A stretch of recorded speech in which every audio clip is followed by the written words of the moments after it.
There may be situations where we need to know if there is a difference between two population parameters. For example, a chain of restaurants may want to compare the average profit of one branch against another, or a manager may want to compare the proportion of defective items in one batch against another.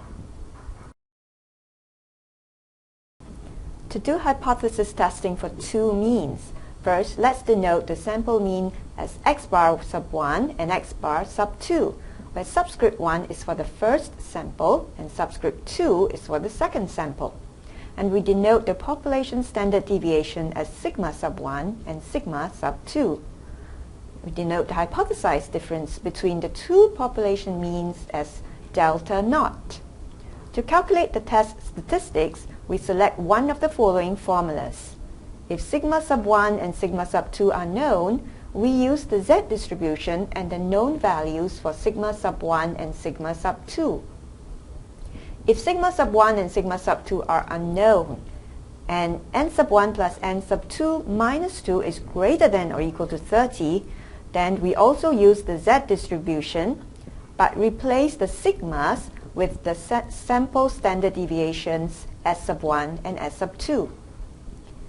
If sigma sub 1 and sigma sub 2 are unknown, and n sub 1 plus n sub 2 minus 2 is less than 30, we use the T distribution with n sub 1 plus n sub 2 minus 2 degree of freedom. When drawing conclusion, if h sub 1 is mu sub 1 minus mu sub 2 greater than delta naught, then we use the right tail test as our rejection criteria. If h sub 1 is mu sub 1 minus mu sub 2 less than delta naught, then we use the left tail test as our rejection criteria. If h sub 1 is mu sub 1 minus mu sub 2 not equal to delta naught, then we use the two-tail test as our rejection criteria. In this example, we want to know if the mean calories consumption for area B is less than that for area A. We are to test at 1% level of significance, so alpha is equal to 0.01. Let's use subscript 1 for area A and subscript 2 for area B. For area A, the sample size is 150 people, so n sub 1 is equal to 150. The mean calories consumption is 15, so x bar sub 1 is equal to 15. And the standard deviation is 4, so S sub 1 is equal to 4. For area B, the sample size is 250 people, so n sub 2 is equal to 250. The mean calories consumption is 12, so x bar sub 2 is equal to 12. And the standard deviation is 4, so S sub 2 is equal to 4. If we want to know if the mean calories consumption for area B is less than for area A, then we set h sub 1 as mu sub 1 is greater than mu sub 2. Correspondingly, h naught would be mu sub 1 is less than or equal to mu sub 2. If we algebraically move mu sub 2 to the left-hand side, we can alternatively write h sub 1 as mu sub 1 minus mu sub 2 is greater than 0, and h naught as mu sub 1 minus mu sub 2 is less than or equal to 0. Based on the scenario, we were given these pieces of info, and we came up with the null and alternative hypothesis. Since h sub 1 is in the form of mu sub 1 minus mu sub 2 is greater than 0, we use the right tail test.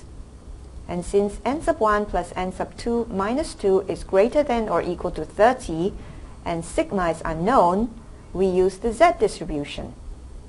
Using alpha at 0.01, this right tail area becomes the rejection region, and the critical value Z sub alpha is equal to positive 2.327, which separates the rejection and the non-rejection region. Then using this formula, where n sub 1 plus n sub 2 minus 2 is greater than or equal to 30 and sigma is unknown, we get the test statistics as 7.26, which is somewhere around here. Since it lies in the rejection region, H0 is rejected at alpha equal to 0.01. And we conclude that the mean calories consumption for area B is less than that for area A at 1% significance level.